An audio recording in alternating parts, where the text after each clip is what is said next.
जय जोहार संगवारी अपन के बहुत बहुत स्वागत है संगवारी हो। आज के हमारे नवा वीडियो में आप जाने मिली हमारे छत्तीसगढ़ में पुरुष ज़्यादा पढ़े लिखे के महिला संगवारियों में कोनो कंपेयर नहीं करत हो, बस एक जानकारी बरे अपन के ज्ञान वर्धन बरे।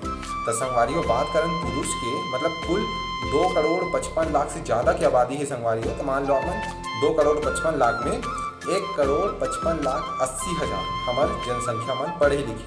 तो हमें संगवारी हो 88 लाख और 8,000 पुरुष की जनसंख्या पढ़े लिखे और महिला की बात करें संगवारी हो तो वो है 65 लाख और 72,000 इतना हमारे महिला पढ़े लिखे। और बात करें संगवारी हो कौन से जिला में सबसे ज़्यादा पढ़े लिखे लोग हैं तो वो है संगवारी हो जहाँ मेरी हो हमारे दुर्ग जिला।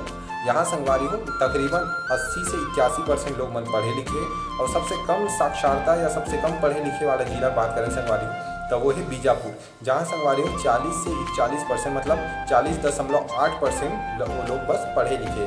तो संगवारी हो ये में आप मतलब आंकड़ा देवा था 2011 की जनगणना के अनुसार।